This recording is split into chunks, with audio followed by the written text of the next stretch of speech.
My phone lit up with Dad's name on the screen for the third time that morning. His voicemail from the night before still sat unplayed in my inbox. I could hear the desperation in his voice even without listening to it. The same desperation that made him show up at my doorstep last weekend. 2 weeks ago, he looked me dead in the eye and said, "If you do not like how I run my company, there is the door." So I walked out. And now watching his call go to voicemail again, I felt something I had not felt in 8 years of working myself to exhaustion for him peace. But to understand why I let that call go to voicemail, you need to hear the whole story. Before I share what happened, I want to know where you are watching from. Drop your location in the comments, hit that like button, and subscribe if you have ever felt invisible in your own family. Trust me, this story will show you exactly what happens when a father picks sides and the wrong son walks away. Now let me take you back to where it all started. I am Charles, and for 8 years I lived and breathed my father's construction company. I started at the bottom, literally swinging hammers on job sites at 5 in the morning when most people were still asleep. My hands built calluses before they ever touched a desk. I learned every aspect of the business from the ground up because Dad believed that is how you earn respect in this industry. And I did earn it. By year 3, I was supervising crews. By year 5, I was managing entire projects. By year 8, I was the reason we landed our biggest contracts. My typical day started before sunrise. I would be on site by 5:30 a.m., checking that crews had what they needed, solving problems before they became disasters. I would spend my mornings walking through active construction zones, my afternoons in meetings with clients and suppliers, and my evenings reviewing budgets and timelines. I rarely saw my house in daylight. My wife Patricia used to joke that she married a ghost who occasionally appeared for dinner, but I did not mind the hours because I was building something. The company was not just Dad's anymore, it was ours. Every successful project had my fingerprints on it. Every satisfied client knew my name. I was managing a luxury housing development worth $3.2 million, and we were ahead of schedule and under budget. That project alone was going to put us on the map for even bigger contracts. Dad and I had a good relationship back then. He would clap me on the shoulder after successful project completions and say, "You are the backbone of this company, son." I kept us running while he handled the business development side. We were a team. I had plans too. Someday, I figured this would all be mine to run. Dad was 58 and talking more about retirement. It felt natural that I would step into his shoes. Then Trevor came home. My younger brother had spent the last 4 years getting his MBA from some prestigious school back east. I was genuinely happy for him. Trevor was always the academic one, the one who preferred spreadsheets to circular saws. When Dad announced he was coming back to join the company, I welcomed it. I thought having Trevor handle more of the business strategy side would free me up to focus on what I did best, delivering quality projects. Dad threw a huge welcome party for Trevor. The whole company was there.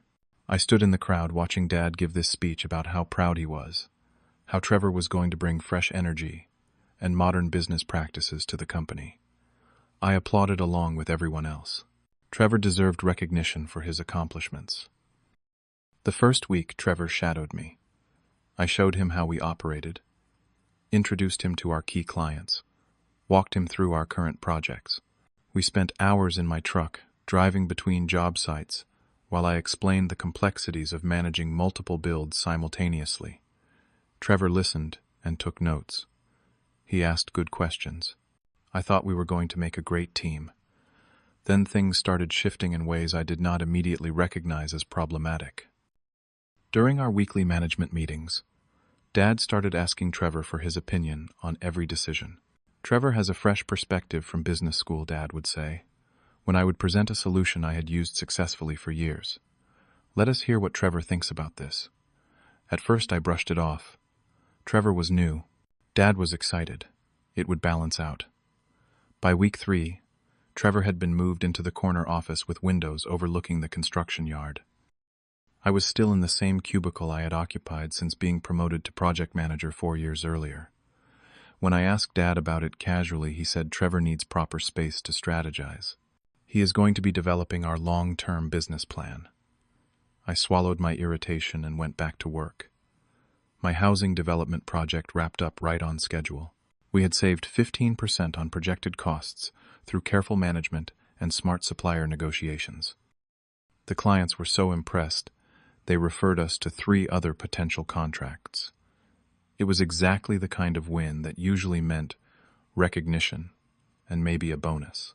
At the company meeting where we announced the project completion, Dad spent 30 seconds acknowledging the finish date, then launched into a 10-minute explanation of how Trevor's strategic input had been valuable to the place. Project success. Trevor had attended exactly 2 meetings in the final month, contributing almost nothing. But there was Dad beaming at him, while my name got mentioned once in passing. That night I sat at our kitchen table with Patricia picking at leftover chicken. She could see something was bothering me. I told her about the meeting, about how 8 years of proving myself seemed to evaporate the moment Trevor came home. She reached across the table and squeezed my hand. "Your dad is being unfair," she said. "But maybe it is just excitement about Trevor coming home. Give it time. He will remember who has been carrying the company all these years." I wanted to believe her, so I decided to be patient. I decided to keep my head down and keep doing excellent work. Surely results would speak louder than favoritism. I was wrong. The breaking point started with Mr. Caldwell. He owned a commercial development firm looking to build a massive shopping center just outside the city limits. $5 million contract. The kind of project that could define a company's reputation for years. When his assistant called to set up an initial meeting, she specifically asked to meet with me. Apparently, Caldwell had worked with me briefly on a smaller project 2 years back and remembered the experience. I spent 3 weeks on that proposal. I met with Caldwell 5 separate times, walking the proposed site, discussing his vision, understanding every detail of what he wanted. I pulled late nights researching the best materials, finding the right subcontractors, building a timeline that was aggressive but achievable. I knew this project inside and out.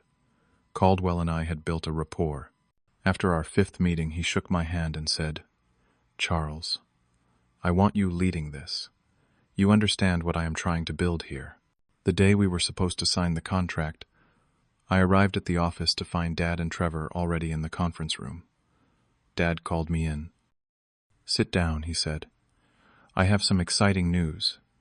Trevor is going to be the project lead on the Caldwell development. I need you to support him through it." The words hit me like a physical blow. I stood there for a moment trying to process what I was hearing.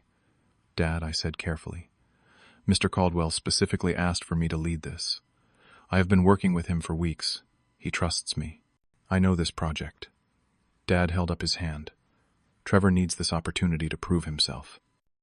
This is exactly the kind of high-profile project that will establish him in the industry. You have plenty of experience. You can guide him through it." "But this is my project," I said, hearing my voice rise slightly despite my efforts to stay calm. "I built the proposal. Caldwell wants me. And now Trevor will benefit from all that groundwork." Dad said, his tone making it clear the discussion was over.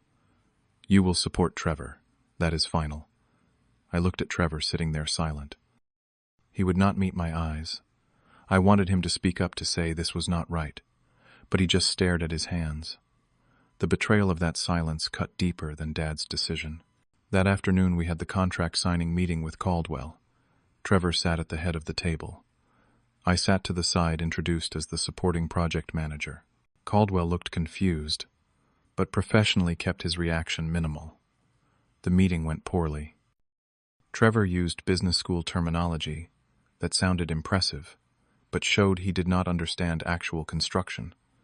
He proposed timeline changes that were impossible. He suggested material choices that would have blown the budget by 40%. I sat there jaw clenched, watching this disaster unfold. Every instinct screamed at me to correct him, but Dad had made it clear this was Trevor's show. After the meeting, Caldwell pulled me aside in the hallway. "Charles," he said quietly, "I need to know you are going to be closely involved in this." His tone made his concern crystal clear. "I will make sure everything goes smoothly," I told him, though I had no idea if that was a promise I could keep. That night I sent Trevor a detailed email with corrections to everything he had proposed in the meeting, explaining why his suggestions would not work and offering realistic alternatives. I copied Dad on it, framing it as helpful guidance. Trevor never responded. Dad never acknowledged the email. The first week Trevor managed the project alone, he ordered the wrong materials. Completely wrong. He had apparently confused 2 different product codes and ordered $40,000 worth of premium finishing materials we did not need and could not use. When the shipment arrived and I caught the error, I immediately went to Dad's office with the order forms showing exactly where Trevor had made the mistake. Dad listened to my explanation, his face getting redder. Then he looked at me and said, "Why did you not double-check Trevor's work? You are supposed to be supporting him. You are the experienced one. This is on you." I stood there in stunned silence. "Dad," I said slowly, "I was not even told about this order until the materials arrived on site today. How could I have checked it?" "You should have been more proactive," Dad snapped. "Do not make excuses. You are supposed to be mentoring Trevor, not waiting for him to fail." I left his office feeling like I had been punched in the stomach. I spent the rest of that day in meetings with our accountant and the supplier trying to salvage the situation and minimize the financial hit. We managed to return some of the materials for a partial refund, but the company still ate $20,000 in losses. Word spread through the office quickly. Construction sites are small communities. Everyone knew what had happened, and everyone knew it was not my fault. Gary, our head foreman, who had been with the company since before I started, pulled me aside at the end of the day. "This is not right, Charles," he said, his weathered face creased with concern. "Everyone here knows you built this company. Everyone sees what is happening, but no one could say anything, and neither could I not without looking like I was sabotaging my own brother." The errors continued. Trevor missed scheduling meetings with subcontractors, causing delays. He forgot to order permits on time, setting us back 2 weeks. He made commitments to Caldwell without checking if they were feasible. Then I would have to call Caldwell back and walk things back diplomatically. Every mistake I had to fix. Every fire I had to put out. And through it all, Dad treated Trevor's learning curve as normal, while treating my frustration as disloyalty. 2 months into the project, Caldwell called Dad directly. I only found out about it because I was in Dad's office dropping off paperwork when the call came through. I could not hear Caldwell's words, but I could hear the anger in his voice from across the desk. Dad's face went pale. When he hung up, he sat in silence for a long moment. "Caldwell is threatening to cancel the contract," he finally said. "He says Trevor is incompetent, and if we do not replace him with you as project lead, he walks." Relief washed over me. Finally, I thought. Finally, Dad would see reason. "I will take over immediately," I said. "I can get things back on track. I know exactly what needs to happen." Dad shook his head. "Trevor just needs more time. I will talk to Caldwell, smooth things over. Trevor is learning." "Dad," I said, my patience finally snapping, "we are about to lose a $5 million contract. I have worked here for 8 years. I built the proposal for this project. I have been fixing Trevor's mistakes for 2 months. I deserve this project." Dad stood up, his face flushing red. "Deserve? You think you deserve something your brother has? He is your family, Charles. Why are you so jealous of him?" "This is not about jealousy," I said, my voice rising to match his. "This is about the company. This is about doing what is right for the business we built together." "The company will be fine," Dad said. "Trevor is the future here. He is bringing new ideas, new energy. You need to accept that." "What am I, then?" I asked quietly. "If Trevor is the future, what have I been for the last 8 years?" Dad just looked at me. The silence stretched out terrible, and answer enough. The end came on a Friday evening, 6 o'clock. Most of the office had cleared out, but I was still there finishing paperwork. My phone rang. Caldwell. His message was brief and final. He was canceling the contract effective immediately. He had lost confidence in our ability to deliver. He wished us well but would be taking his business elsewhere. I walked straight to Dad's office. Trevor was there, the two of them, looking over some documents. They both looked up when I entered. "We lost Caldwell," I said without preamble. $5 million gone. He just called me to terminate the contract. Trevor's face went white. "That is not my fault," he said quickly.